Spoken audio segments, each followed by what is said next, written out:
Okay, let's get this party started. 3, 2, 1. Yo, what's going on, Arkansas Razorback fans, SEC fans everywhere? Welcome to the one and only Pig Trail Network. A little late. It's a little late. It was a crazy day. Wife had a meeting. I was cooking dinner. I mean, you know, you guys get it. Life happens. So, thank you guys so much for being a part, for, again, unannounced, late. I did warn everybody in Discord. I was like, I'm trying really hard. It's going to be a minute. But, sup, Ty? What's up, Bamsy Alp? How are you doing? Hey, all. Lee Gaswitz, how's it going? Oh, did we share this in our Discord? I'm seeing some people, I think, that are in Discord. No, we didn't share this in Discord. Let me put this in Discord really quick. Let me copy this. YouTube, once again, has changed kind of how they do stuff here. There we go. We'll paste it. Boom. There we go. Oh, the real Craig Byers. Thank you for that. I see you in Discord. I appreciate that. If you guys haven't joined the Discord yet, you need to go be a part of it. I'll give you the link to that as well. Let me find that really quick. We'll get this bad boy. We'll kick it off. If you haven't heard, Lane Kiffin running that mouth, I had intended on giving you that, you know, what he had said. Well, Discord's being stupid. Well, anyways, anyone else who can share the Discord link, please do so. I'd appreciate it. But check out our Discord. Hell, the link's in the, I think it's in the description box, actually. So, yeah, what a week. Arkansas getting healthy. That was something else I wanted to talk about, was Arkansas getting healthy. We've got some good news there, right? I mean, you got some guys coming back. You've got Jacobs opting out. I have this in the back of my head that he transferred. And that was actually what I had first been told was, he's opting to transfer. And I waited a minute, and then within like 30 seconds, it was clarified that no, he's opting out. And then we find out like 5-10 minutes later, he's opting out and he's declaring for the NFL draft. So for anyone who isn't aware that the Arkansas State transfer, a guy who came in and was starting, well, I mean, he was running with the 1s and 2s right out the gate. That's not easy to do, especially when you're from a non-Power 5 football program like Arkansas State. He walked in here and he contributed, and he was working the 2 deep. And he was getting bragged on to some extent. Then you saw these videos of Woods running these routes and just clowning people, you know, turning guys into posters, getting posterized, as they used to say back in the 90s. And sometimes I think the belief was that he was being covered by Jacobs. I really don't know if that's true. I thought I did see one where he was covering, but you know, sometimes the angle, you don't always see the number on the back of the jersey, and you know, they put the name with on the front of the helmets during the off season, during camp. But anyways, he's out. He's done. He's going to go to the NFL. It is a blow to the secondary, and if you think that it's not, tell me behind these two, behind Hudson, and by the way, Mo Brown, we're going to get into health here in just a second. The recovering from the bye week, or from the Ole Miss game, going into bye week, coming out of bye week, the health of these players, what the injuries kind of look like at this moment. I'm somewhat caught up, and I'm sure you guys are as well, but we'll go over that for a second. But if you don't think that hurts you, not losing an experienced, by the way, pretty damn good corner at Arkansas State, and what little we saw of him this year, secondary. No one's destroyed the Arkansas secondary. Nobody has ripped these guys up. Sure, it's Barry Odin. It's the Ark Guardian, the Guardian of Arkansas with that mighty defense of his. He has a lot to do with it. I've talked about Ryan Rhodes, linebacker coach, has done an incredible job. You got to give credit where credit's due. The defensive staff have been incredible. But, I mean, Jacobs played a role. And he came in and made a splash. So I ask you, behind these two, who do you got? And not that that's uncommon at Arkansas to go, well, behind your 1 and 2 at corner, I really don't know what you have. We thought Devin Bush would be that guy. I don't know what's going on with Devin Bush. Highly touted prospect. I think if I remember right, and it is late, and I have I'm just got done eating dinner. I'm like stuffed, and mine's not concentrating so much on the task at hand, but I'm kind of jumping off the walls here inside my head. But yeah, Devin Bush was supposed to be. I think he was the one who was in the transfer portal and then came out or opted back in, I guess, after he talked with the staff. Talked with probably Sam Pittman would be my guess. I still don't. We never got any real clarity about that, but I remember he had put him. I think it was him, unless I'm just crazy. But I'm pretty sure Devin Bush was in, or had. It was rumored that he was in there. His name never popped up in the transfer portal, but his name was kind of out in the ethos.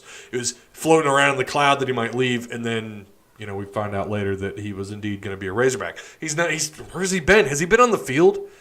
There's a way you can look that up on NCAA. I don't know how you do it. I've tried. I'm not real hard if I'm being honest, but I have tried, and I can't seem to navigate my way through there to find like who has played. You can look at ESPN and look at stats, but that doesn't necessarily mean just because you don't have stats doesn't mean you didn't log time as someone who's been on the field, whether that was special teams, or whatever the case may be, filling in for a player who's injured, coming out onto the field for a couple of plays, whatever. There's a way you can look up their activity, and I don't know how to do it. Who else is going to contribute?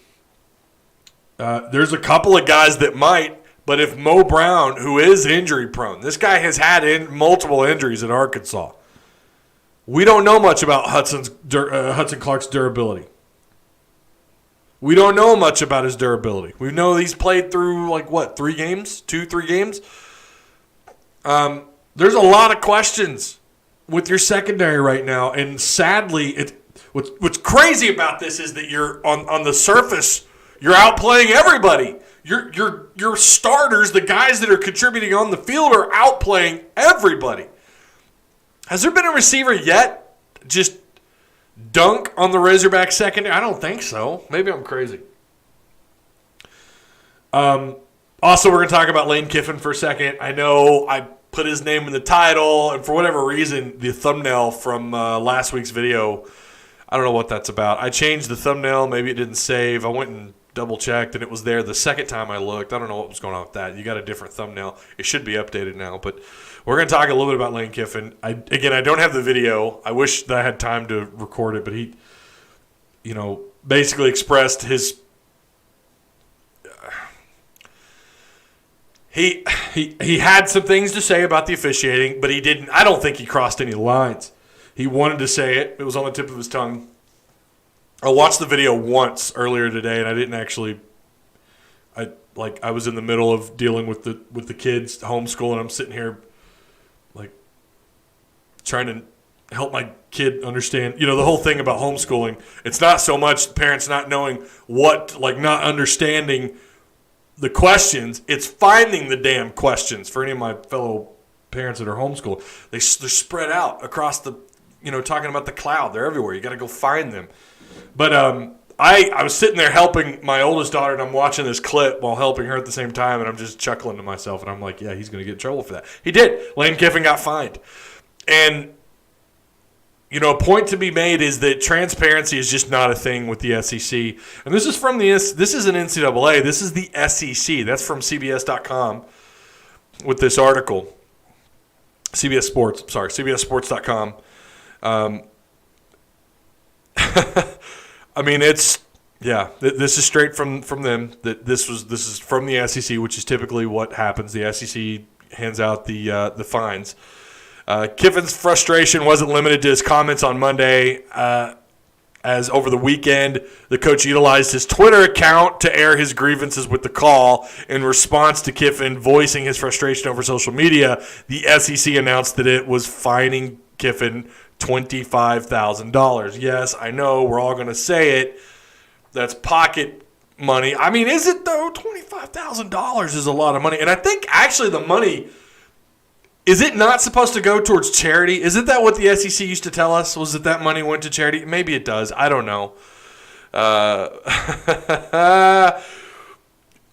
Yeah, fining him $25,000 for using his social media. Saturday after the game in violation of SEC bylaw 10.5 related to officiating. What he said, no, this is what he said today. Well, it was in response to the Clarion Ledger. Still got fined for, Lane Kiffin rants about secrecy among SEC referees after controversial Ole Miss Rebels loss. It's just a sad day that when you would expect the SEC to protect its own, and its own includes the teams that play within that conference, no matter how big or small, no matter how relevant or not relevant, and that's just not the case. It's not the case. They protect their own, as in the officials. They don't come out and admit a mistake. They doubled down with Arkansas, and I could go on a bitch and rant for 35 minutes. And I know some of you would absolutely love the hell out of that. But I can't do that. I promise. I could, though. I really could. Maybe I'll do that maybe I'll pop open a Pig Trail pod and do it. Just complain for 30 minutes about how bad SEC officiating is. It's like officials have to be perfect. I get it. That sucks. I definitely would never want to be one. I know Tommy Kraft is, who's on the Morning Rush with Ty Richardson. It's not an easy job, but the mistakes that are made, especially these big ones, you've got to. There's got to be some clarity there from the SEC, from the front office, from, dear God, anybody to come forward and to say, you know what, we messed up. And to do it twice now is unbelievable. Here's the question. How transparent would they be if this was Alabama, if this was Georgia? Well, we could argue, would these calls have even happened? And this goes back to what I said a couple of weeks ago. Do the lesser games, the lesser matchups, no one cares. Let's be real. Ole Miss, Auburn was not it wasn't Alabama, Georgia. It's not Alabama, Florida. It's not 2019 LSU, Bama. It's not that kind of matchup. And Auburn, let's face it, we all know Auburn's not pulling the views that they were several years ago. Ole Miss is in a rebuild, obviously, with Kiffin. That is the factor, though, that they have is the new, the Kiffin offense, which has done pretty well. But it's just one of those things where you feel like you're getting handed down the worst officials. You're getting like the D crew. You're getting the C- crew to officiate your games. Is that what's going on? Is this the issue? Are these guys that behind the scenes are grading out poorly, and maybe somewhere in an analytical room where you've got these guys that do nothing but they look at all the numbers, the analytics, the missed calls, and they go, okay, they group these guys. Here's Group A. They're going to, whatever game Bama's in, just give them Group A. But it's not just like a set. It's like maybe a group of, 8 to 12 officials. Or they work better as a group. Maybe not necessarily. I don't know how that works. I don't follow officiating. I know some people know all the officials by heart and know their names. I hope that's as far as they go. But it just feels like you get the crew in these lesser games, or in these games that aren't as meaningful and don't, they're for programs that don't have the same kind of relevance that the other, the 2 or 3 bigger schools in the SEC that are currently winning and constantly ranked, so on and so forth. It just, something's not adding up. And here's Ole Miss, here's Auburn. Auburn getting protected is I don't know. I'm not an Alex Jones tinfoil hat conspiracy guy. I'm not. What is with these calls? Twice for the same team in the same year of these kind of unbelievable, horribly. And by the way, that replay, you clearly see it the ball made contact with the return man. It was just wow. We feel for them, right? We've been there. Arkansas fans have been there, and I saw the sympathy that Razorback fans were giving them in Twitter, and then the lashing out against SEC. I don't have any answers. I've only got questions, and I know a lot of you guys do too. Is this just the way it is now? Is it COVID? And I know we're not supposed to reach for excuses in situations like this, but what the hell is going on with SEC officiating? It's always been pretty bad, but two of these blown calls within just 2 weeks of each other for the same program in the same conference. I don't know.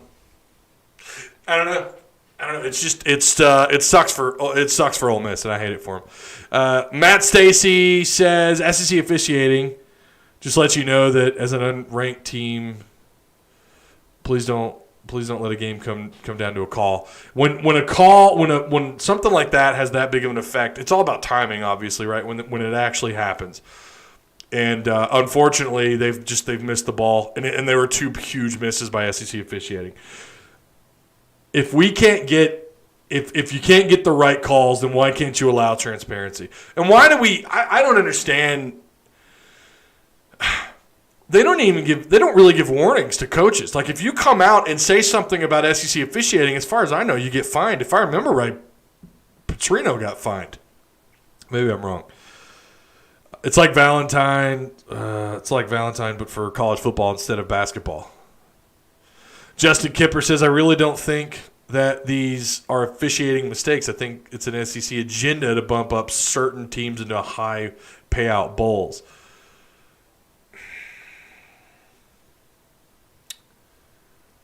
I don't know. See, that's kind of where I draw the line.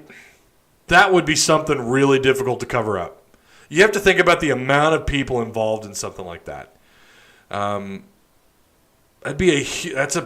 not saying it's impossible. I'm not saying that that's not what's happening. Something like that, I don't cross that. I don't know. I don't think it's not out of the realm of possibility. I mean, it's not. You're not entirely wrong, Justin. I don't disagree. It is odd, but it's like, again, Auburn's going to get exposed. They're going to continue to get exposed. They're going to continue to make these awful mistakes, these officiating blunders to protect Auburn. Auburn's not going to a big bowl. They're going to get exposed. They're going to get smashed. Is Auburn really worth protecting, though? Exactly my point. I don't know that Auburn's worth protecting. They're definitely not trending up. They have 2 wins now that they definitely don't deserve. They have 2 wins that they don't deserve. Hell no on moving to the WAC-12. Let's give Ty some likes. Hey, I appreciate that 360. I appreciate that. They won't leave for the money. They won't leave for the money, and they'd be stupid to leave for the money. I've said that here. You don't leave the SEC, period. I mean, you just don't. The money, you just can't turn it down. We've talked about sacrificing, and that's to assume if you go to the Big 12 and you're going to get that many more wins. I don't know. I think they could be more successful in the Big 12. I do. I don't know. Like, then you got to factor in a lot of other things that happen. You're bumping down from SEC football. Think about what that does recruiting. Now you're down to Big 12. You're not going to recruit at the SEC top 30 level now. Now you're Big 12, which is, I mean, let's be honest, just terrible. When Oklahoma State, who's it between right now? Oklahoma State and who? Like, that conference is a shit show. I'm sorry, it's a crap conference. You go down and pay out. Think about what that does for coaching hirings, right? You'd be crazy to leave the SEC. But I have made the argument before. It is very tough to stay in a conference that does not give a damn about the lower half of the conference, of the teams involved, the teams that play in your conference. And that certainly feels like what's going on. They don't protect from the half down. And when they do make a mistake, they double down. They fine. They come out with statements, BS. What do you call them? What they did after the Arkansas game when they put out that notice about the call that was made on the field. They double down. They don't apologize. Again, I ask, if this were Bama, if this were Georgia, number one, let's put aside the fact would those calls have even been made to begin with. But number two, would there be more? Would they be more transparent? Would they be more honest and upfront and more forthcoming? Let's face it. If anything, it's going to always be on the other side. Like Alabama, I have a really hard time seeing Bama lose a game on a blown call like that. I have a hard time, especially this year. On offense, they're going to rock people. That's just all they're going to do. TV revenue alone will keep us in the SEC. Yeah, that's why you won't ever leave. It amazes me that the SEC is by far the best conference in Power 5, yet they have the worst officials in Power 5. That is the truth. I know I missed a lot of comments. Wow, a lot of comments. Arky56, how come Kiffin got fined? What did he do? Well, again, I talked about that. He was blabbering on at the mouth, rightfully so. What's up, Matt Stacy? How you doing, man? All is not lost. Yes, it hurts depth, but we are fairly solid defensive back. Again, I don't look. I like Mo Brown and obviously Hudson. I like those two guys a lot. I love, when they you feel pretty confident when they're only rushing 3 or 4 guys. You feel pretty confident that the secondary is going to make the plays necessary, right? They're going to look at pass breakups leading into the bye week. I was trying to count going through all the SEC schools. They were like top 3 in the SEC in just pass breakups alone, not even including interceptions and takeaways and turnovers and what have you. But now with Jacobs gone, I think you're going to see more young guys play. You're going to see guys you probably didn't expect play eventually at some point this year, especially if durability continues to be an issue with Mo Brown. Jerry Jacobs out, boys. Yeah, that was actually my original title too. I wasn't even going to put Kiffin in, but I had to go on. I believe Bush has been dressed out for at least the last couple of times. Has he played? There's so many comments. I would seriously doubt anything that comes from the SEC office anymore, including about fines going to charity. I swear that's what they're supposed to go towards. Maybe I'm wrong. SEC officiating just lets you know that as an unranked team, please don't let a game come down to a call.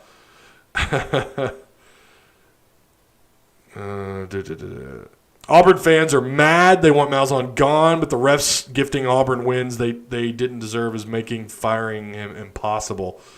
Yeah. Well, I mean, you see it. They kept Auburn ranked after are they still ranked? I haven't even looked at the updated top 25. My day has been absolutely bizarre. It's been crazy. Like, anyone who has them, I saw some power polls that came out after this game, and they still had Auburn, like, in the top 7. Like, what are you doing? They should have lost to Ole Miss or to Arkansas, to Ole Miss, right? Like, why? And that's the thing. Like, when you put the wins, not all these people that vote in the polls watch every game. And I'm sure they might know of some controversy, but they're not, like, it just doesn't seem to really factor in. I can't understand it. Yeah, we can go on about officiating. I really could. It drives me crazy. I hate that for Ole Miss fans. It's a bunch of BS. We all know it. The thing is, I mean, maybe they're going to withhold those officials for a few weeks. I'm not really sure. I think the right thing to do is, I think that is the right thing to do. I'm not ever for just fire the guys. Just fire them. They're going to make mistakes. You at least saw in the Arkansas Auburn game, the official, when he's watching the playback, you see his face, and it's, oh man, I missed that call. And there's nothing at that point, I guess, that they could do. Maybe they could have. I'm still not even 100% sure about that. I have no idea. Maybe they could have overturned and given Arkansas the ball. I don't know. There's definitely a lot of incompetence going on during that game. There's incompetence during this Ole Miss game, but. I don't want to fire them, but yeah, they should absolutely miss some time officiating SEC games, and they shouldn't be allowed to officiate Ole Miss or Arkansas. Those two officiating crews should not be allowed. And I think, if I remember right, that's what they did to the officiating crew in the Florida game back in 2009 when Arkansas had that ridiculous flag late in the game that just, I mean, cost Arkansas big time. If I remember right, that crew could not officiate an Arkansas game. And I'm not sure that they ever did again. I don't know. Like I said, I don't keep up with SEC officiating and how they handle things like this. But, all right, let's get into the ESPN bowl projections really quick. This was from last week. Mark Schlabach and Kyle Bonagura. Schlabach had – now, this was from last week. This was – I want to say it was posted late last week. I cannot remember for the life of me if we talked about this. I don't think we did. But Schlabach has Arkansas playing – Michigan in the Outback Bowl. Raymond James Stadium in Tampa, Florida. He has Arkansas playing Michigan in the Outback Bowl. How fun would that be? Last time they played Michigan, back in the 90s. We all know who the quarterback was. Bonagura has Arkansas playing in the Trans-Perfect Music City Bowl. Don't cancel me. That's the name of the bowl. Please don't cancel me. It's called the Trans-Perfect Music City Bowl. Schlaball has Minnesota, Kentucky. Bonagura has I know I'm killing that name. Nebraska and Arkansas. Again, how fun would that be? Arkansas has never played Nebraska since 64, right? Isn't that right? Since 64, they've never played since then. Maybe I'm wrong. Maybe they did play another year. I don't think they did. I think that would be way more fascinating than the Michigan game. Now, obviously, with Nebraska not looking so hot, I don't. They did away with the minimum game wins. Those are wiped clean. I guess everybody can go to a bowl game. I guess I'm still not 100% sure what the hell's going on with that. So Schlaball likes Arkansas to go to the Outback Bowl. That was last week. On the A&M game, and I'm gonna tell you guys this every single Monday. If I don't get you, just like the Ole Miss game, if I don't get you a game prep video done, an edited video for Arkansas and A&M, we'll just cover everything on the Friday night show, just like we did for Ole Miss. And I'm gonna try and I started a script for the video last week. I'm about halfway through it. I've just got to do I've got to actually do the recording and get all the game capture and everything that I can do. But I'm hoping I can get you guys a pre-snap video, edited video, and then we can still do the live stream on Friday night. Injury updates, Bumper Pool, and this was, we talked about him a little bit in Discord today. Bumper Pool, by the sounds of it, will be day to day. This is huge because obviously you're talking about a guy who has had an incredible year. We know he missed last week. His role was filled in quite well last week, but there's no doubt that A&M, you're obviously going to need all hands on deck, right? These guys are getting all the hype in the world. I mean, beating Arkansas the rest of their schedule, the rest of this season, I mean, people are talking them up to be a possible playoff contender if the Big 12 continues to just look like it has. And, with Alabama probably playing Georgia again in the SEC championship. Is there an SEC championship this year? Yeah, there is, right? Am I crazy about that? We haven't even discussed that. I don't know that any of us at the Hard Talk or anyone here in chat, I don't know if we've talked about that. They are having an SEC championship unless I'm crazy. That's why I don't like doing shows after dinner. Let's just say they do. I'm pretty sure they do. Let's say they play Georgia, and obviously, I mean, you're going to take Bama in that game. So that puts Georgia more than likely with 2 losses. It is very possible they lose another game. Not completely sold on their offense, by the way. I've had people say, well, but look what they did to Bama. Look, their secondary is suspect. There's something going on with Bama's secondary. I don't know what their problem is, but which is just so unlike them. There have been years where their secondary was not so great. This year, it's like it's costing. Like they're giving up some yards. I think this last weekend they actually played okay, but they're giving up like almost 300 yards a game through the air. It's ridiculous. So then you're going to have a 2-loss Georgia team not get to go to the playoffs, and then A&M, if they're a 1-loss. With the Big 12 looking like crap, there is a pathway for them to make it to the playoffs.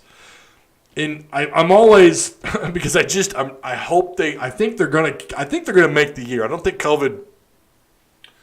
You're obviously gonna see more postponements. I'm sure. I think that's probably going to happen, or at least it wouldn't shock me if it did. But for the most part, I think there's a clear path there for them to make the playoffs. Assuming Bama doesn't lose. If Bama loses, then you have a different conversation on your hands. You have now Bama and Georgia, and there's so many things that still have to happen, right? We've still got a whole half the season left to go. But yeah, there's some hype in the air in Aggie land. And look, I know they got blasted by Bama. They barely beat Vanderbilt, but they beat Florida, right? Some think that Arkansas's it. for them. That Arkansas is their only possible roadblock. And maybe that's right. Yeah, my Rams are playing. I know. I'm keeping up with the score. Let me find something really quick for you guys. Home on the range. All right. Here we go. All right, let's look at the rest of their schedule. Yeah. I mean, tell me this isn't a doable thing, right? Arkansas is a winnable game for them. It's winnable for Arkansas. I already told you guys who I picked. Have I changed a little bit? I've got to, we'll see. But you guys already know who I picked in this game. So if they do indeed beat Arkansas, you've got at South Carolina, who's always capable of getting an upset somewhere. They got to go at Tennessee, who looks softer than most people thought they would be. They still, they lost. Tennessee is just a conundrum. I cannot figure these guys out. Pruitt's Tennessee fans calling for his head. That's crazy. Then you got Ole Miss at home, LSU at home, at Auburn. Yeah. And they're top 10 as it is now. And if the Big 12, and I don't know that I would take an undefeated Oklahoma State team. Big 12 is so close to not being they're so close to being non-Power 5. Now, maybe they'll shape things up as the year goes on. I don't know how you recover from some of these embarrassing losses for the Big 12. But yeah, A&M's path to the playoffs is legit. They're right now in second place, technically. Arkansas should absolutely only have one loss under their belt, but it is what it is. This game is huge. This game is huge for both of these programs. Jimbo Fisher is very well aware of what's about to happen. It is the SEC. Nothing's a given in this conference.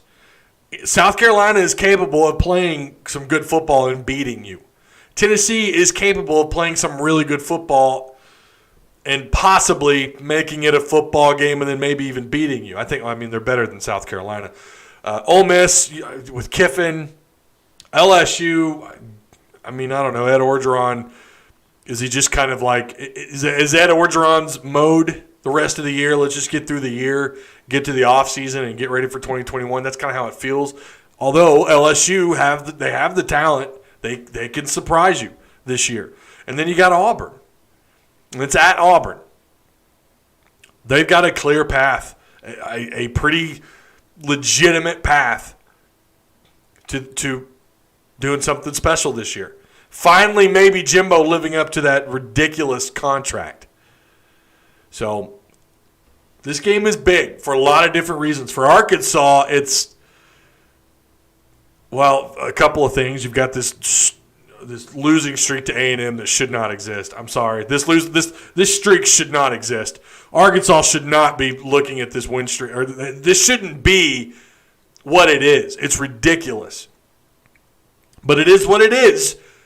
But I know that that's something that's on you got players that have been here for a little while, know all about this, the losing streak to these guys. But the other thing, too, is I think is being taken seriously. Look, the spread, is it still at 15?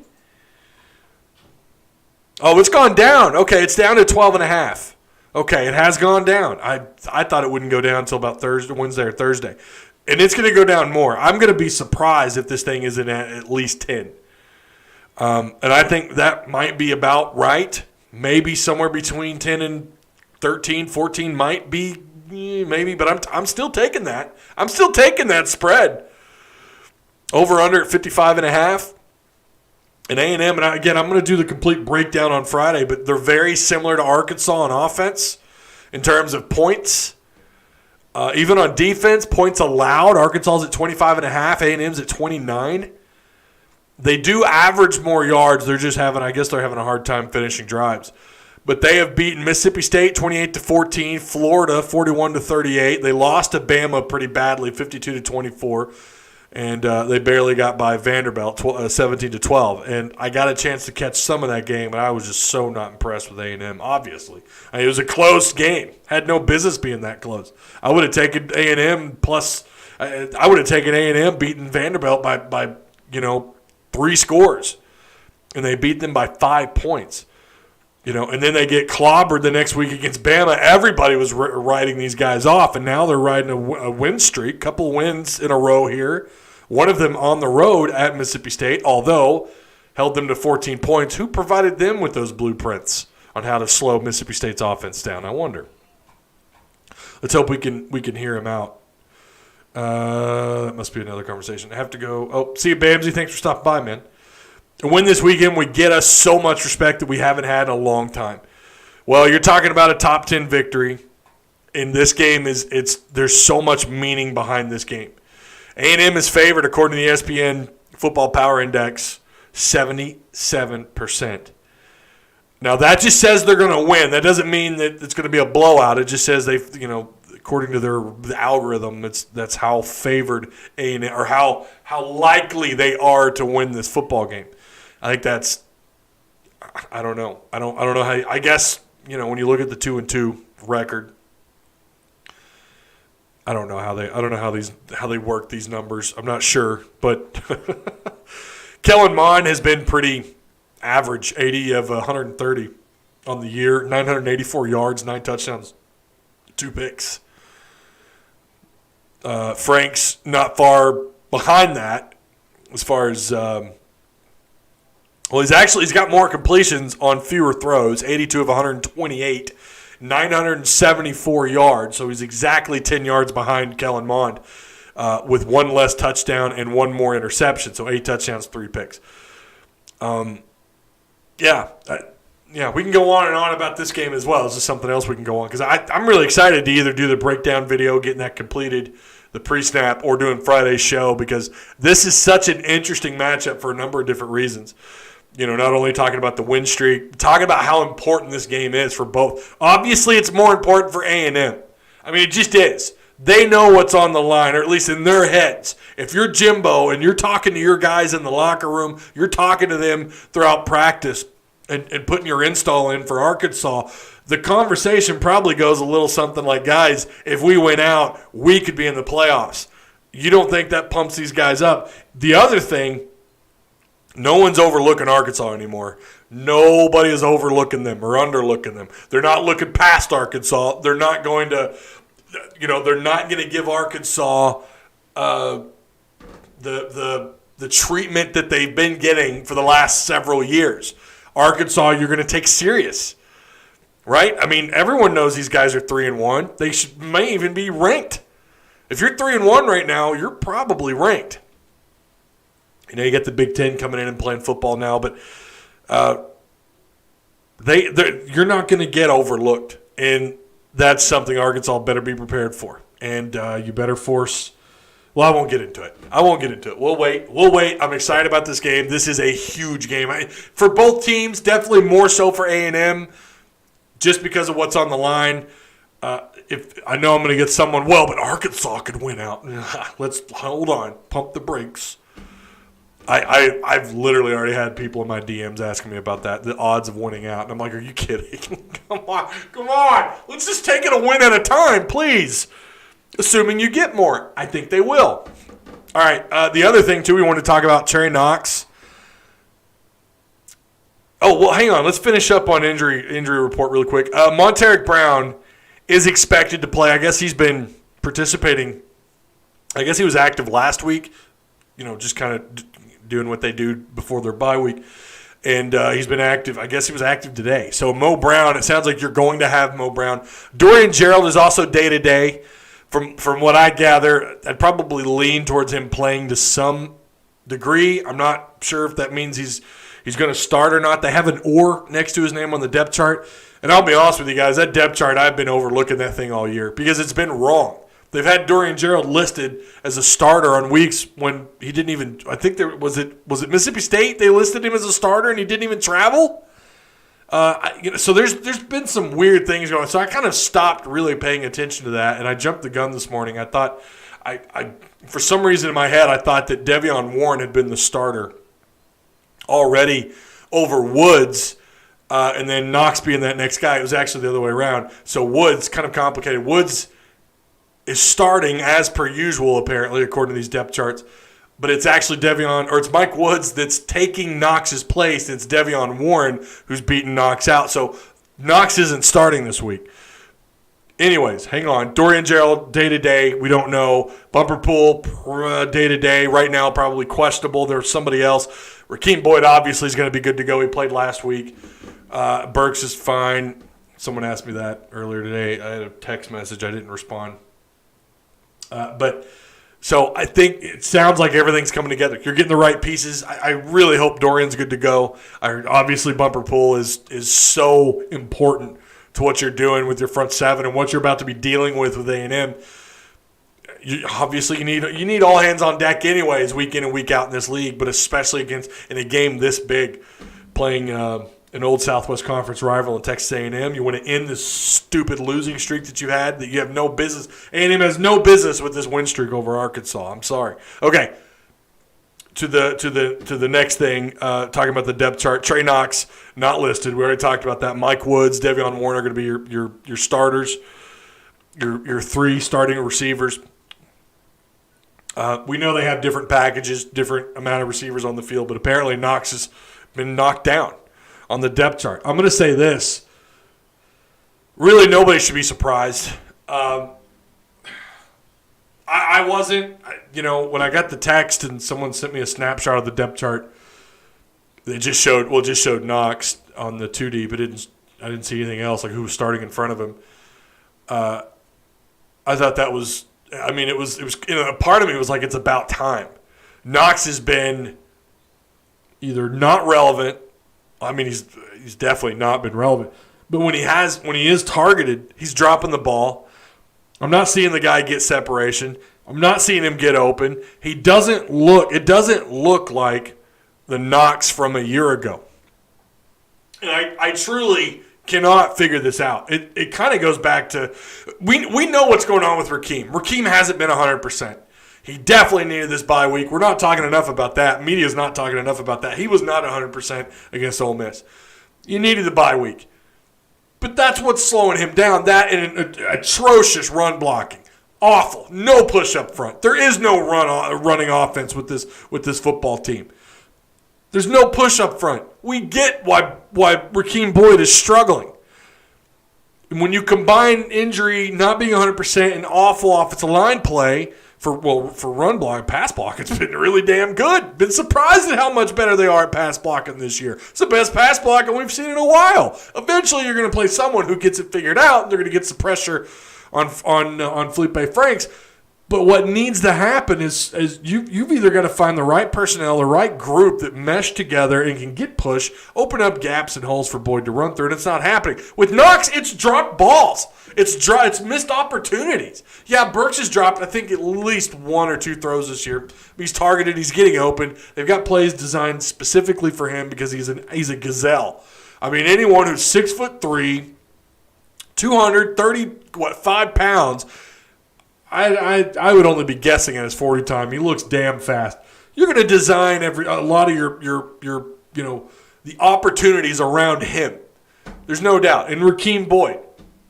Trey Knox is there as well. Trey Knox is supposed to be there to help take the pressure off of the guy on the other side of the field. Treylon Burks, and you're not seeing that. We've seen Wood step up more. We've seen Devion Warren step up more. So this shouldn't surprise anybody. I don't know what's going on. I've seen about 15 different rumors. I'm not going to speculate on any of them because I don't know what's true. I think none of it's probably true. I think he's just having an off year. I cannot for the life of me understand how this guy makes he had an impact last year. He's a pretty damn good receiver for a freshman a year ago. He made some spectacular grabs a year ago. I think he's got really high receiver, quarterback, ball in the air IQ. The guy would jump up and adjust to the ball. He didn't look like a freshman making these plays. And I thought this guy's going to be a star. And then this year he's dropped completely off. I think he's 100%. I know that there were some injury issues. And last year, I think he hurt his hip. Was it his hip or his thigh, his knee bone? I don't know. I'm just being funny. It was something. I think he was dinged up last year. Wasn't 100%, and still had times when he stood out. When a defense was more focused on him, making sure you have him covered in the red zone, make sure you have him covered in the corner of the end zone. That's not the case this year. and you needed him to step up. You need a constant. You don't need maybe De'Vion Warren will be the guy today. De'Vion Warren has at least been more consistent than Knox. Knox has only been consistent at dropping the damn ball and not having a presence on this offense. And again, guys are going to have down years, but typically when you're trending down, it's really, really hard to trend back up. Cedric Cobbs is a good example of that. Now, Cobbs did have some injuries, had some off-the-field issues. Guy never really came back. Niall Davis, remember that? Niall Davis was trending down a little bit. Never really popped back up. And there's a lot of things we could talk about that with the coaching change and everything. But there's just been guys that seems like when they start to trend down, and then they start seeing less time because they're trending down. And other guys are like De'Vion Warren and Mike Woods. When other guys are starting to step up, he's trending down. These guys are trending up. And what is a kid to do? Transfer portal. I mean, now it's it's a lot more convenient. It's I don't know. I can't explain it. I really,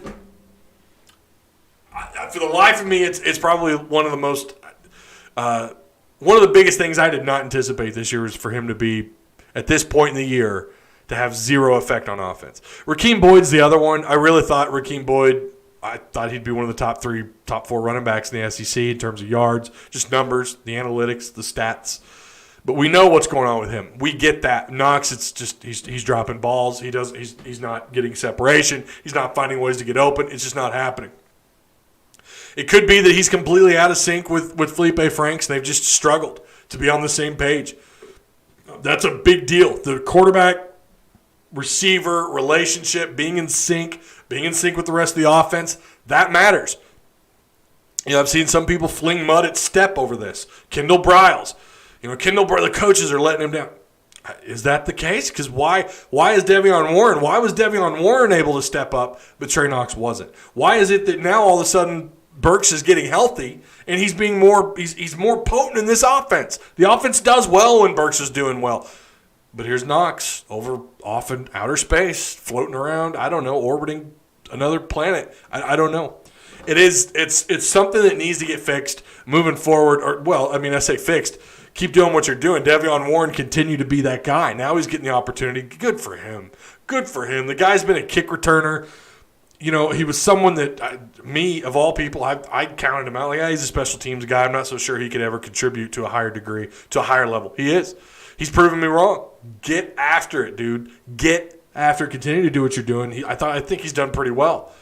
Stay healthy. And here's the other thing, too. It's nice to have those guys to lean back on. I don't know that we've been able to say that at the wide receiver position. Don't forget, you've still got Shamar Nash, who opted out, who was a 4-star, highly rated prospect. By the way, Colin Jackson had surgery, the legacy wide receiver at Arkansas. He is done for the year. I forgot to note that, but it just popped into my head. But you've still got guys that opted out. You've got a damn good receiver committed to you right now. The future is really bright in the wide receiver room. We talk about the quarterback room, right? We talk about, a while ago we were talking about how much better the depth is in the secondary, and I'm starting to wonder about that. But, the defensive line was able to stock up the last couple of years, but we're not talking enough about behind Burks and, of course, Knox when we thought he was going to be great.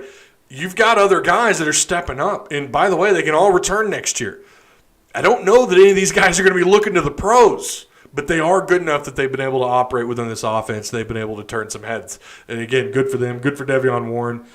I'm a fan of these guys that hang around, man. I'm a fan of these guys that make it work, fight their way onto the field. And lo and behold, you have what's going on with De'Vion Warren, right? Good for him. And I hope he continues to climb the ladder I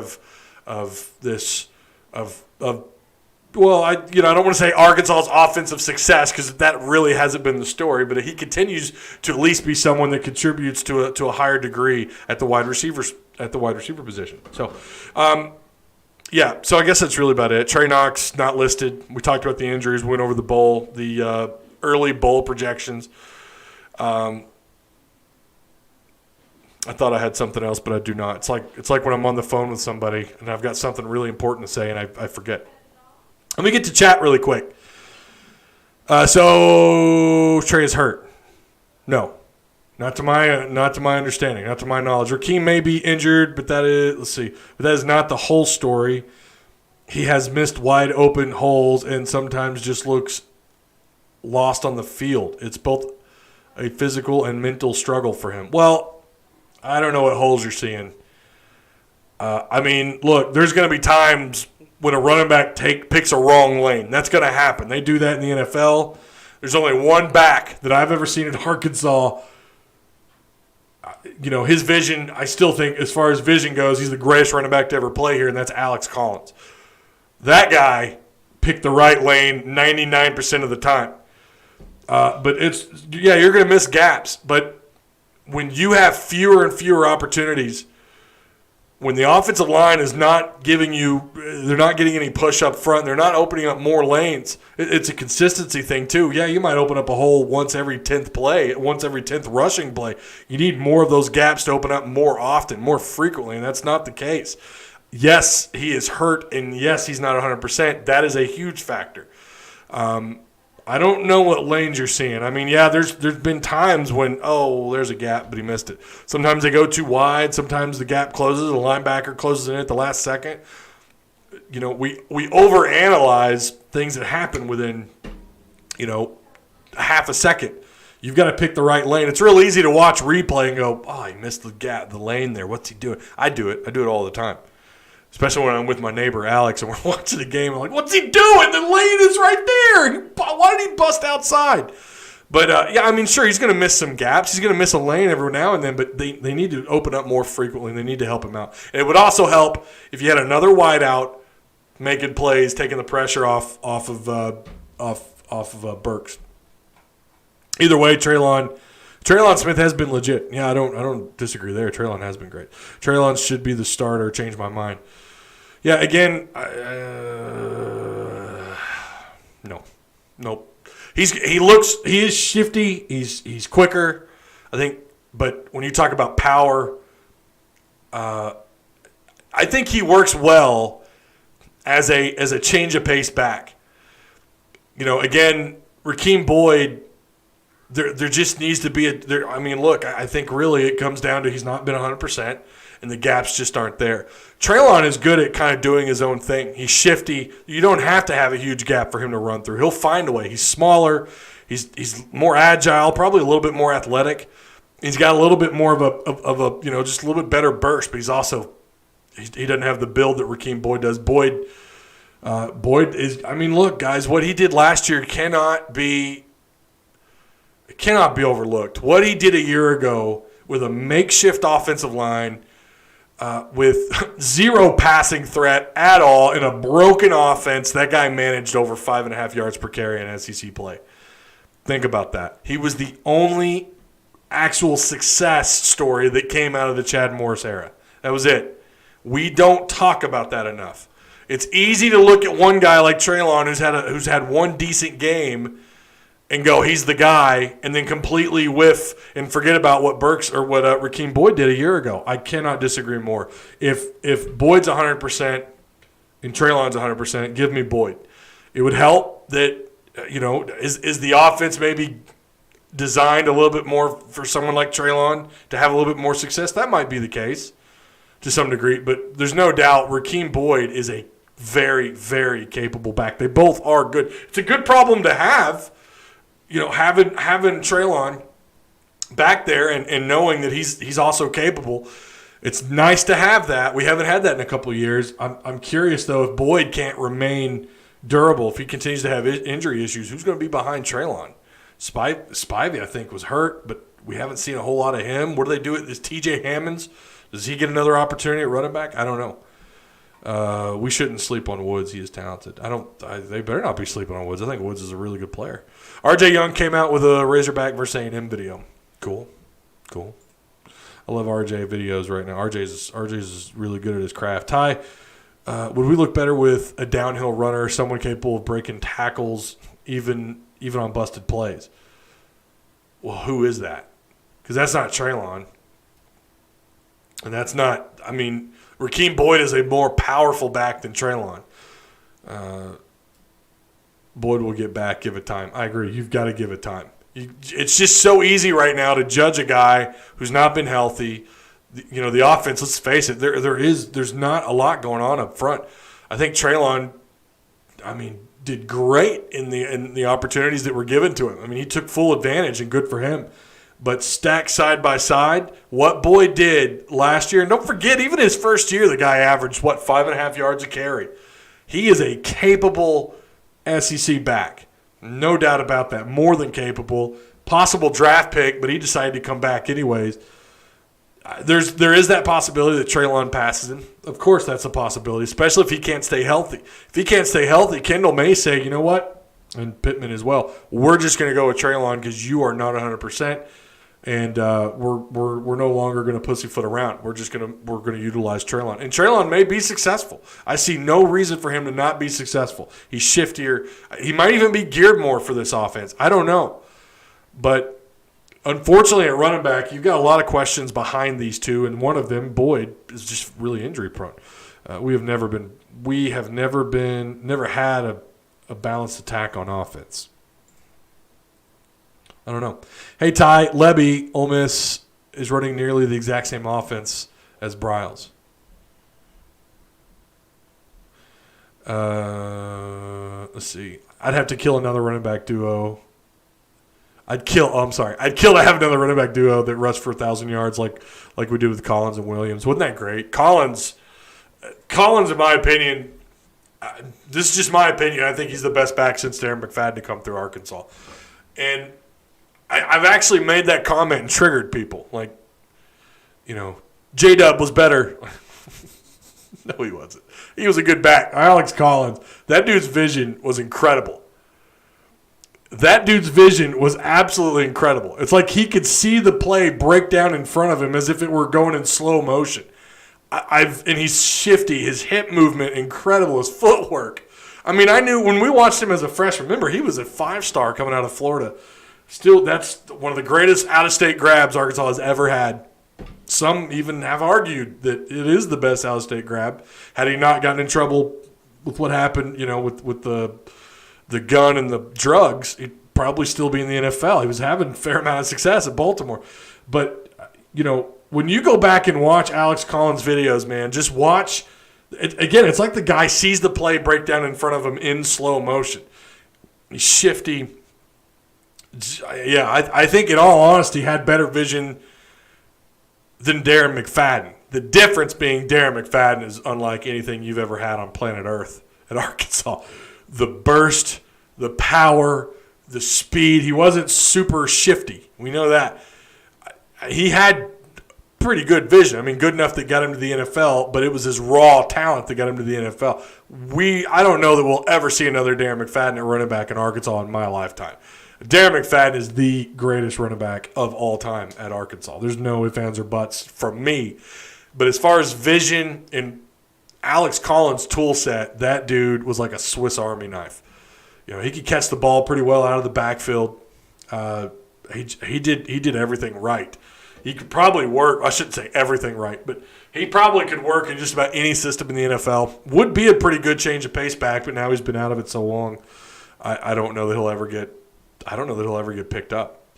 But he was on his way to having a damn good career at Baltimore until he messed up. This is unfortunate. He saw that 4th and 25 with great vision, right?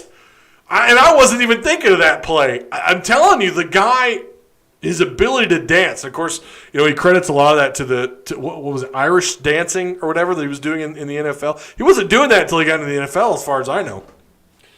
Unbelievable. Ty, how does it feel to have a full hour stream? I was able to do this because we already had dinner, and so now my kids, like I do, it's 8:40, but all that's taken care of. The wife's home, and I'm kind of we're just sitting and chilling. That's all, and I'm okay with that. Red Wolves 2015 says, "Hey Ty, could you imagine if Arkansas went to a new year 6 bowl bid?"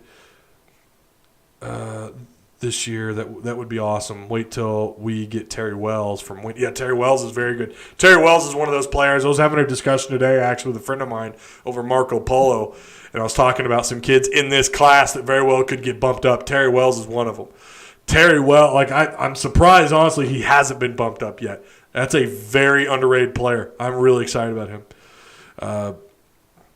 I would like to have a Peyton Hillis, wouldn't we all? A Peyton Hillis back would work right now. I'm telling you, a power back who's going to force the issue up front would work. Change my mind. Treylon made a few mistakes on some run routes instead of going up, would bounce instead. You know who else is bad about that? TJ Hammonds. TJ Hammonds. And, yeah, they're busted terrible play calls anyways on the end-arounds, but TJ Hammonds, he loves to dance side to side, not move forward, and that's another reason why those end-arounds or the double reverses go for such negative yardage. Ty obviously missed Red Wolf's comment earlier about us winning out. Oh, did I? Yeah, I probably did. I'm not going that far. We've never had a balanced attack. I don't know who said anything about a balanced attack. That must be from chat. Mon and Franks are almost identical this year. Hopefully off week just has our offense ready to break out, says Justin Potts. I agree. Daytona, your comment was retracted, so either you deleted it or YouTube did. See, I didn't know you could go back and delete your comments until like a month ago. Trey Biddy talked about potential seniors we could keep. And that's the thing, too. How many players are you going to lose to the league? How many players would rather come back year 2 under Sam Pittman, get better, get another year of Barry Odin. Hopefully Kendall Briles has the offense grinding by next year.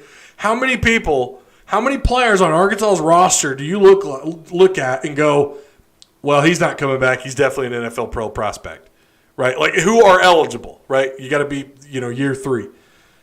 Bumper Pool's really, Bumper Pool, Mo Brown, but Jalen Catalon has to come back.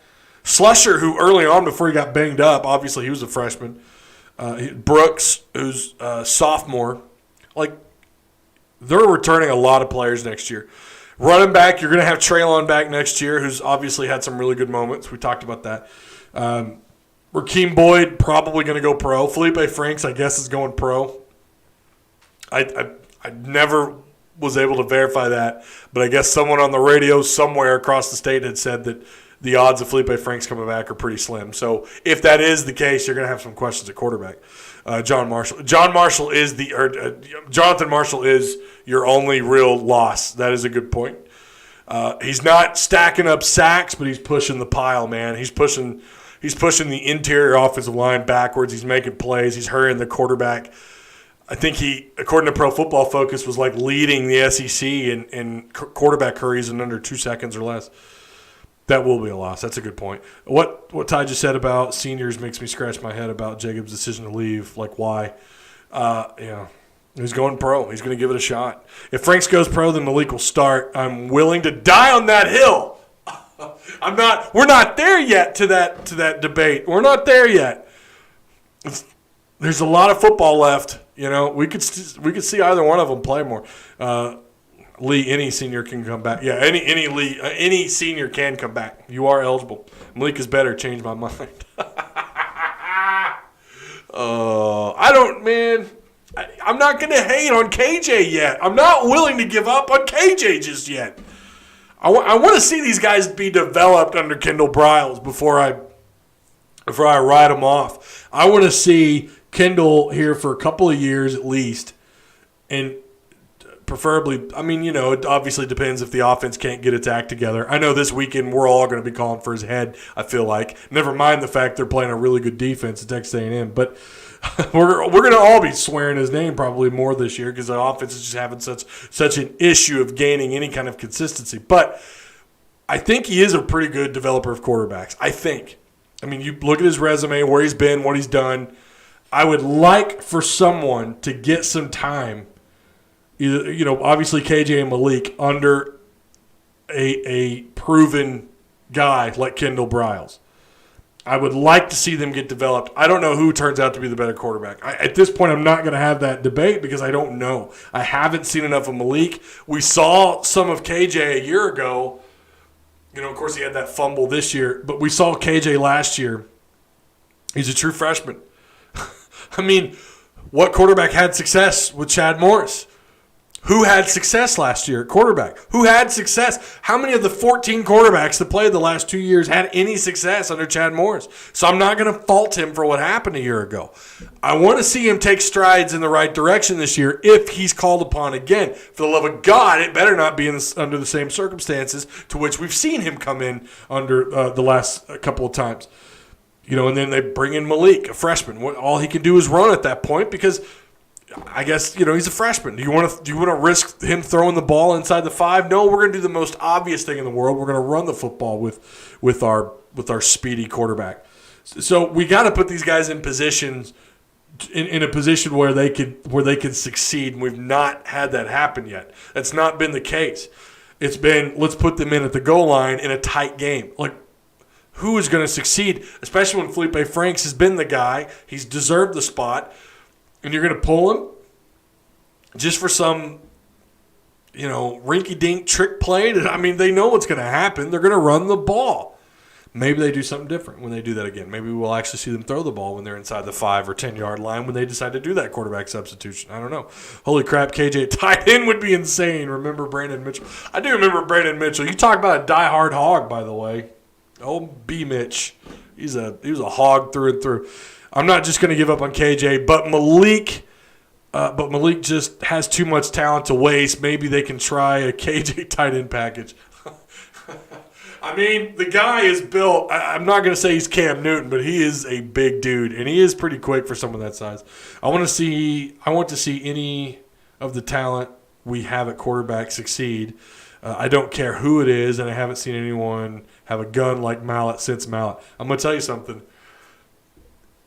Felipe Franks, when he gets out of the pocket and he makes that throw to Treylon Burks, go back and watch that play against Georgia. He's not set. He's out of the pocket. He's literally throwing this thing while he's basically on the run. It's a pretty damn good throw. He also made a throw similar. I think it was to De'Vion Warren. Maybe it was Mike Woods. He's in the pocket and it's collapsing from side to side, and you just see the pocket collapsing, and he almost you see this every once in a while, but not until you actually go back, slow the play down, and then play and watch it again. He runs into the pocket, right? I'm trying to simulate him running. He's got the ball. He runs into the pocket and throws the ball. It looked like, I don't know how far. It looked very Mallet-esque. I'm not saying he has the arm strength of Ryan Mallett, which I agree. Raw talent-wise, Ryan Mallett was something else. He was. But Felipe Franks has a pretty damn good arm on him. KJ at running back would be deadly too. I don't know about that. I don't know. KJ's, you don't see very many 6'4", 240-pound quarterbacks. He did truck people. You're not wrong. He did truck some folks. He's not afraid of physical contact, and I just don't know that you always worry about the durability of these kids, and we know that KJ has run into some injury issues. But I want to see these guys excel. Whether that's, obviously, right, being a fan, but I want to see them be patient. I'd like to see fans be a little bit more patient with KJ. Already, people are calling for Malik because he's the hot new thing, the hot new item on the shelf. I had to be careful where that was going. Everyone wants, especially the guy that looks fast, he looks shifty. What's his 40 time? What's his speed? He looks so fast and so shifty, but we don't think about the other things. What other tools does he have? His high school film is fun to watch. There's no doubt the guy's got a hell of an arm. He could throw. He could throw the ball around. He could sling it. But can he do that in Power 5 football? Can he do that at the SEC level? Does he have it in between the ears?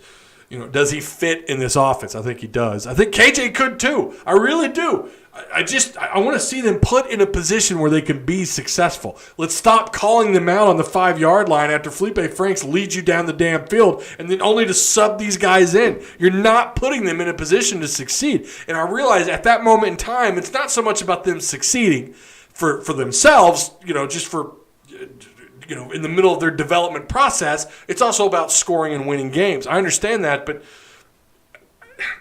I don't know. I was so opposed to both those times those guys came out. Felipe Franks leads you down the damn field, and you're going to bring in a freshman or you're going to bring in KJ, a redshirt freshman. It just, I don't know, it didn't make a whole lot of sense to me. And it doesn't do anything, too, something we don't talk enough about. And that's the attitude these kids have, like the mentality that they have. If they come in and they're unsuccessful, or I don't know, fumble the football inside the 5-yard line, what does that do to their psyche? What does that do for them? They're going to get down on themselves. What happened after that? KJ didn't see the field. The next time they did that, they brought out the other freshman, the true freshman. So, although KJ is listed as the backup this week, I want to see these kids. I want to see them put in the right position at the right time. Now, one way you do that is you beat the living hell out of somebody, and then you allow that quarterback to come in and play the entire fourth quarter, right? Like you let them go in and get a lot of snaps, kind of like what KJ got a year ago. But he wasn't going to beat out Felipe Franks. I think we all saw that coming. You're not going to beat out Felipe Franks, a guy that's experienced, who's played at a pretty high level, but he's experienced in SEC play. That's what really matters. How you doing, Ty? They really hating on Lane Kiffin big time. Are they hating on Kiffin or are they hating on Auburn? Auburn, lucky Chad Morris and Gus having secret dinners with these officials. I bet they feed them lobsters instead.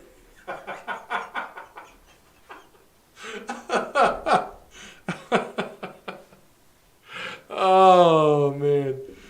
I don't think you're lying, Frederick.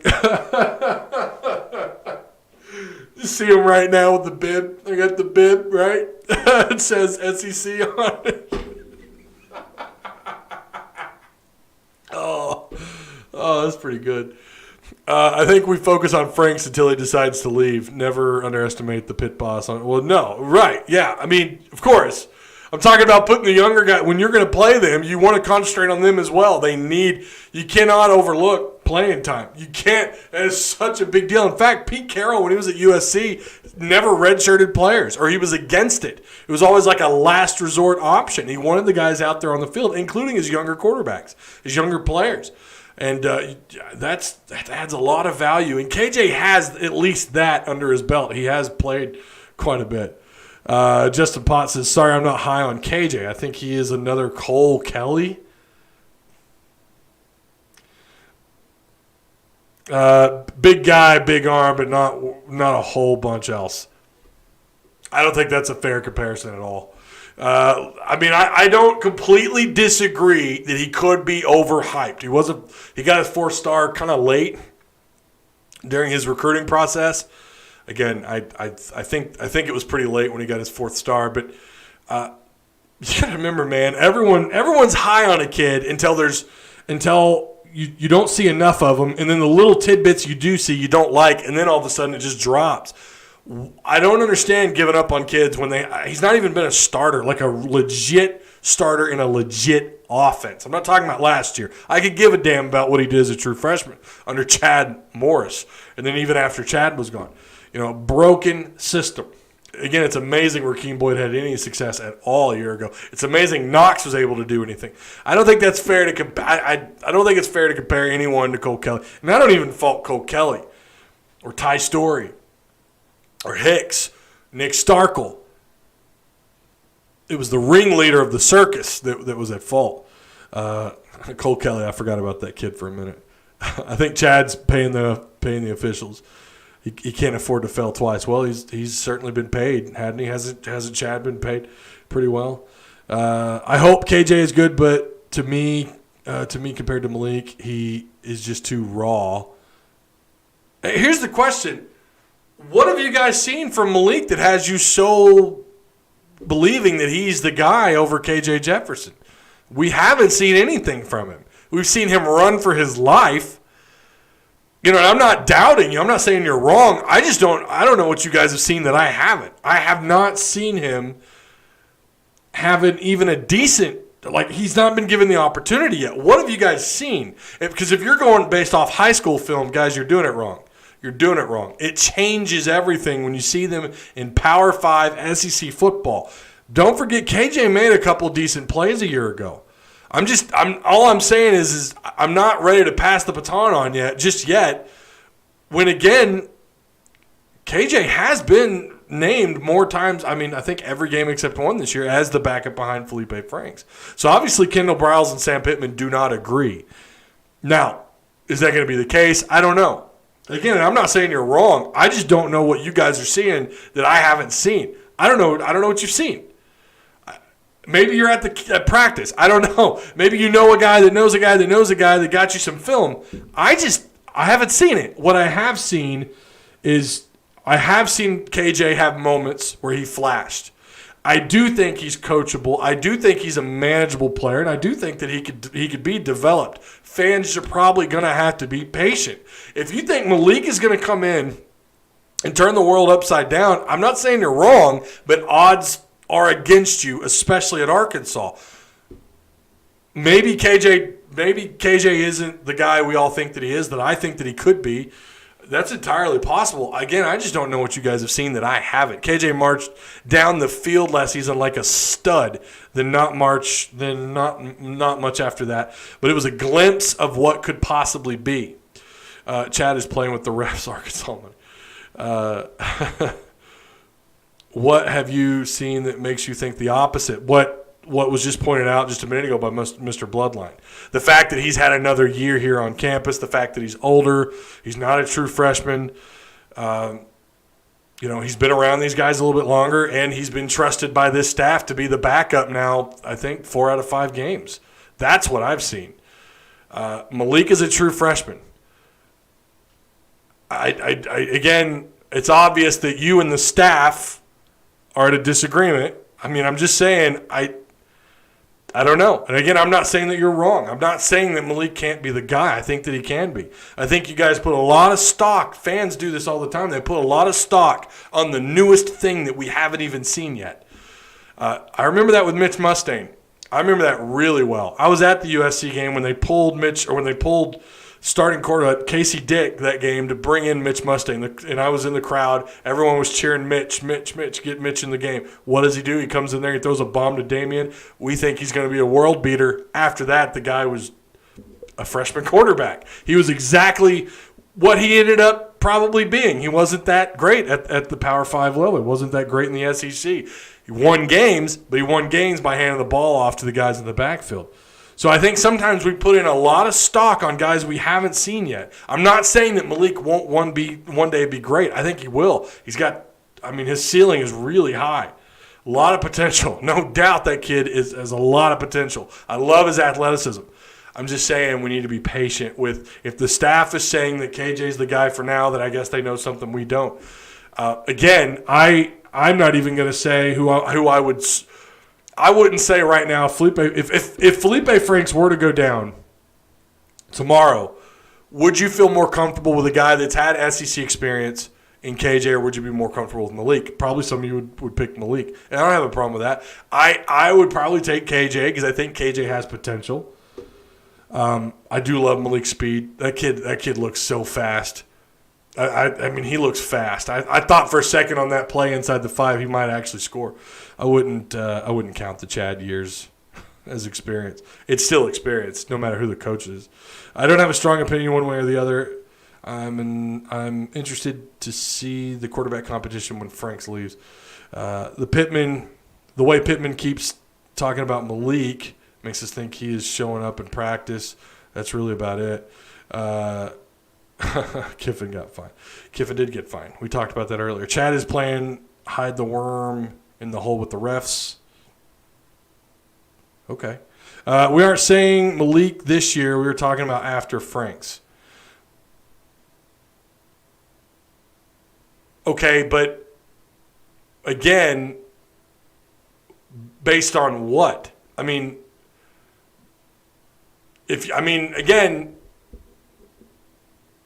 don't know. I guess just because Felipe is a little bit older, we have seen him play. He's had some pretty good moments. I think he's got potential. I think they both have a lot of potential. And right now I would probably argue KJ, I don't know, maybe he doesn't. I don't know, maybe. After all, Hornsby will be a redshirt freshman next year. And hopefully at that point you'll have a system that's working, that's in better shape than what it's in right now. And then I'll make I don't know. I'm not giving up on KJ just yet. Yes, this year's a backup. I'd say KJ. Yeah, I'd say for now KJ. I guess really what we should be more concerned about at the moment, and maybe even moving forward, is what's going on with the offensive line. Are we gonna get a run game developed in this offense? I can't tell without seeing game decisions. Wouldn't it be something if Franks came back? I don't think he is. I guess, again, someone had said, I don't know who it was, someone in the media had claimed that Felipe Franks was going to opt out or was going to opt out next year and decided to try and go pro. Based on the year he's had, I mean, you know, when you talk about someone his size with his arm strength, with his ability to make plays out of the pocket, I could see why he'd want to give the NFL a shot, but obviously it's going to have a lot to do with how he finishes the year out. For all we know, we could get another grad transfer after Franks. That is also a very good point, especially with the way the rules work now. Reactions to the speed of the game are different in this conference. I've seen enough of KJ to know he's not the answer, just my opinion. Okay. Either way, when Franks leaves, one of the quarterbacks will transfer, and that is also another thing we haven't talked about, who transfers when they don't get the starting job after all. I know Jerry Jacobs has opted out this season, just FYI. Definitely wouldn't blame Felipe for declaring. He's had a pretty good year, and I think he's had a good enough year that you could argue, so far. I mean, I wouldn't blame him for going pro. I would not blame him. Chad Morris reminds me of Precious from Lord of the Rings. Picture him on the sidelines looking like that creature off that movie. Poor Chad. Frederick is going all in on Chad, accusing him of eating crab with the SEC officials, SEC officiating. Bingo, offensive line, the main focus. Any of these guys would shine with a great offensive line. With a run game, help, for the love of God, help your quarterback out. That's the real question moving forward. I think the future is bright. No matter who takes the quarterback spot, whoever it is, your wide receiver position is the deepest it's been in a while. I would argue maybe even since the Bobby Petrino days, assuming Knox ever comes back around. But even with him, you still have Shamar Nash, who opted out, again, 4-star out of high school. He opted out. Some questions there about if he's going to be a Razorback next year. I mean, just kind of he didn't play last year, and then he opted out this year. Is he still all hog? Is he still all in? I hope so, because Shamar Nash, raw talent. But obviously Berg's coming back. Hudson Henry is still another guy that hasn't taken that full step into the right direction. I want to see him this year. I want to see him have some moments, man. I want to see him stand out this year. And we haven't really seen that since he's been on campus. I mean, he has a touchdown this year. We can't take that away, that's for sure. So, but there's a lot of possibilities moving forward. And whoever's quarterback, the running back situation behind Treylon, I don't know. We just don't know enough about Spivey just yet. Hopefully Spivey turns into the guy. I don't know, behind Treylon. I think he'd be a nice change of pace. A nice change of pace back for Treylon, just like Treylon is to Rakeem Boyd. Hopefully Rakeem Boyd gets it all put together this year and can stay healthy, and we get some push up front on the offensive line. But to me, quarterback is obviously very important. But the offensive line play has got to improve up front before we even talk about who's going to do what at quarterback. And then also, like somebody pointed out, there's still the possibility that one of them transfers, and that is absolutely a possibility. Quarterbacks especially, our offense is doing well with personnel. Just got to figure out the damn O-line. You'll do a lot better when you can run the ball. And the offense has been – the one thing they've been consistent at is being inconsistent. When they're on, that Auburn late in the second quarter, and then they got their act put together – or they got it all put together going into halftime and then coming out in the third and fourth quarter. It wasn't so much what Arkansas's defense was doing as much as it was Arkansas's offense finding a way to stay on the field and complete drives and turn it into a better football game. When the offense gets it going, obviously, when the run game gets going, this offense just clicks. It clicks, and you're capable of scoring on just about anybody. When Rakeem Boyd, Treylon, whoever it is running the football, makes things easier for the quarterback, makes things easier for pass protection, makes things easier, gives them more time for these receivers to get open, and then Felipe Franks burns you over the top with a 40-yard ball downfield to get 6. Why are people so high on Mond? Him and Franks have been pretty similar numbers this year as far as yards, touchdowns, interceptions. They act like he's a Heisman candidate. They did that this year coming into the preseason, didn't they? They were telling us that Kellen Mond is an all-SEC, possibly all-American caliber quarterback. And I was never buying into it. I still don't. I think he's capable. I think he's capable of being a decent – I mean, he is. He's a decent SEC quarterback, but he's capable of being a little more maybe. But he's not this first, second-round draft pick that everyone was making him out to be. And, he's had a pretty vanilla season. Maybe he goes off against Arkansas. I don't know. But from what I have seen – granted, I haven't sat around and watched a ton of A&M football. What I have seen doesn't show me that this guy is going to blow people away. You're not going to own people through the air or on offense like LSU and Alabama. LSU last year and Bama this year. It's not happening at A&M. A&M fans will have you believing that they're just one guy away. Well, they had Osmond step out. They're one of their best receivers. They had a couple of guys opt out on offense. I don't remember how many total. Excuse me. Oof, dinner's kicking back. They had several guys opt out for this season, and I'm sure that's taken. I mean, yeah, that's going to hurt anybody when you talk about the amount of players that they've lost. But I just have not been impressed with Mond. He's not. I don't know. I kind of expected a little bit more, but not that. He's just not doing anything that's worrisome. I don't know. I hope when we beat Texas A&M, but if we lose, I'm gonna run down the street naked, hollering, "We have no trees." I think I missed your game prediction for Saturday. Can you remind us? So I had Arkansas losing to A&M this Saturday. Right now, I would favor A&M. I'll go into more of that later on in the week. They just play really good defense. I mean, they really do. We don't talk enough about how good they've played on defense. They're really good. They have they've got a really good back. I mean, what A&M is doing on offense, although it's not super flashy, I mean, they're pretty capable. I mean, right now, again, they have that 12.5. They're picked at 12.5 right now. But if you look at their run game, Isaiah Spiller, this kid is averaging almost 7 yards a carry on 64 carries, 430 yards. He's had a 57-yard run, 4 touchdowns on the year so far. Kellen Mond, 61.5%. I mean, that's okay, pass completion. But he's shy of 1,000 yards. He's not really sacked a lot. He's got 2 sacks on the year, 2 picks, 9 touchdowns. I can never pronounce this guy's name. Aeneas sounds like I'm saying anus. Aeneas. I think it's Aeneas Smith. Aeneas Smith, 17 catches, 223 yards, 3 touchdowns. Caleb Chapman is the other guy with 3 touchdowns, 14 catches. So, I mean, they've done enough on offense where they've been okay. Defensively, they have been really impressive. I thought I had it pulled up here, but I don't. I think they're giving up. What did I say earlier? I had it pulled up here. Let me pull that up. Let me pull it up. Where are you at? Oh. Yeah, total yards per game. They're 422.5 yards per game.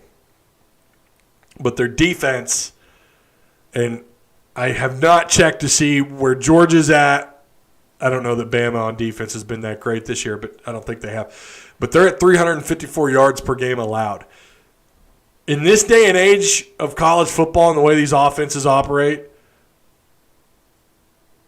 that's pretty damn good. That's good for the old school I formation football we used to play. You remember that when you actually huddled and you ate up the clock? 354 yards per game allowed. Arkansas sitting at almost 419 per game. Their run defense, Arkansas struggled to run all year. Odds are finding the run game against these guys is not going to be any better. 75.5 yards allowed per game.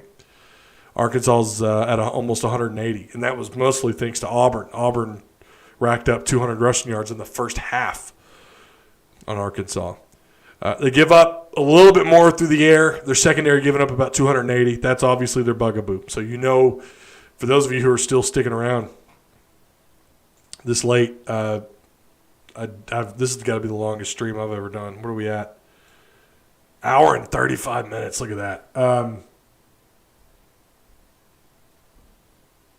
But you know where I'm going with that. You know where when I put that video together. If you're going to have any success, you got to find it through the air. I'm picking Arkansas to win via out defense. Ty, you look like you should get some sleep. I'm heading there next. I'm going to hop in the – did I shower yet? Oh, my God. I can't even remember if I showered. I showered. I already showered, so I'm going to go straight to bed. I'm picking my Hogs, says Frederick. Our yards allowed would look better, too, if we'd played Vandy. Okay, you're not wrong. But A&M has already played Alabama and Florida. Florida, whose offense is rocking and rolling. Obviously, Alabama's rocking and rolling. Mississippi State has been exposed thanks to Arkansas. They beat Mississippi State 28-14. Yeah, that's after playing two of arguably the best offenses in the SEC. And they're giving up. I mean, that's their yardage. I mean, that's pretty impressive. If you took Florida off there or if you took Bama off there, I would agree. But it's going to be tough moving the football against these guys. Thanks, Bams. I appreciate that. Even with a run game, they only scored one more touchdown on Mississippi State, and Chapman is out. Texas A&M passing game is so meh. Yeah, well, you're not wrong. Rushing game is good, but it's been so good because of garbage tackling. I don't see anything that impressive with that offense. It's not. Their running back, I really think a lot of his numbers came from one game. I really think that came from one football game where he averaged like 10 yards a carry or something. I'm trying to find it. Hang on. He had, Mississippi State. He did have 114 on Mississippi State, which is 6.3 yards per carry with a couple of touchdowns. But against Florida, he had 27 carries for 174 yards, almost 6.5 yards a carry with 2 scores. I think he's a good back. I mean, I'm not gonna hate on him. Yeah, Florida's defense is ass garbage. But then you look at Bama, 11 carries, 25 yards. Vanderbilt, he had 8 carries for 100. So he's rushed in every game for over 100 yards except for Bama in a game that they lost 52-24. And he only ran the ball 11 times, obviously, because they were playing catch-up. They weren't running the ball as much.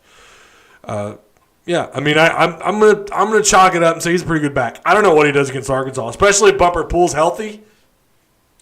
If Bumper Pool's healthy, he's not going to average 6.5 yards a carry. I'll tell you that damn much. All right, I really got to get off here and go to bed. I appreciate you guys. I'm tired. I'm about to just hit my head on the microphone. Ole Miss kind of got exposed too. Well, they got exposed. It's amazing what Arkansas does. After Arkansas plays you, you're at risk of being exposed. It's pretty great, isn't it? Texas A&M has not faced a good defense like Arkansas this year. Alabama is good, but still looks really inconsistent. Yeah, I mean, I'm not gonna.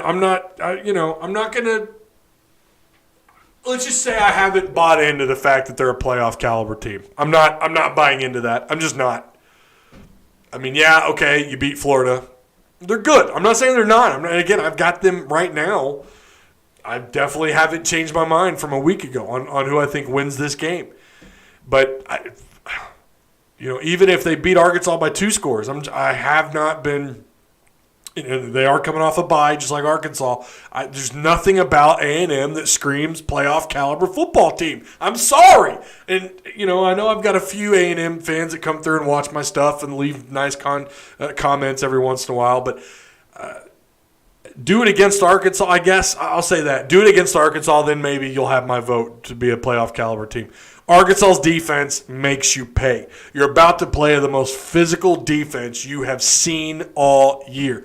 Do that against Arkansas. And I think, again, I've got them winning. I just don't think it's going to be this 14, 15-point deficit that was originally picked by the people in Vegas.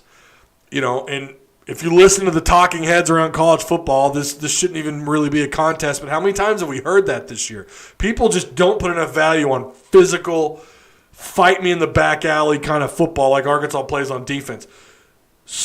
Do that against Arkansas's defense, then maybe I'll buy into what's going on in A&M. But I haven't seen enough to tell me that A&M is a program that's going to that should be in the playoffs, even if they do win out. Because let's face it, like we mentioned, Tennessee's not really. I mean, they're still a good team. They're better than they've been, but I'm not completely sold on them.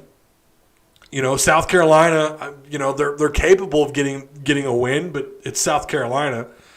Yeah, I don't know. Then I guess the question is, would you take a one-loss A&M school program over whoever's there for the Big 12 or whatever's going on with the Big 10? Of course, you're probably going to have Ohio State in the conversation.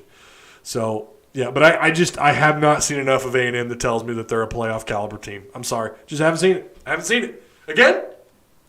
I'm picking them to win, but not by a lot. I think it's going to be a hard fight game. They play great defense too. I'm not saying they don't, but they haven't faced a physical, fight me in the back alley, I'm going to beat your ass kind of defense like Arkansas. Arkansas is so physical. They just play good, sound football. They haven't seen that yet. And their offense is pretty vanilla. Kellen Mond is a capable back. They've definitely got a capable running back. Odds are, though, it's going to be tough. So, all right, what's up with Florida head coach's wife, French kissing? I saw that. That is pretty gross. Texas A&M has not faced a good defense like Arkansas this year. Okay, I already read that. Sorry. Doug, what's up, Doug? How you doing, man? As long as we are 1 point ahead when the game is over, that's all that matters. I agree. Chad called Dabo and begged him to send him to some tater juice. What the hell? All right, y'all. I'm gonna go to bed. Again, I'm gonna have the pre-snap video hopefully done by Wednesday or Thursday. If I'm not able to publish that video, if I don't have the time, we'll just do it all on the Friday night live stream. How's that sound? So Arkansas wins out. Oh boy. All right. Woo pig. I'll see you guys later on in the week, and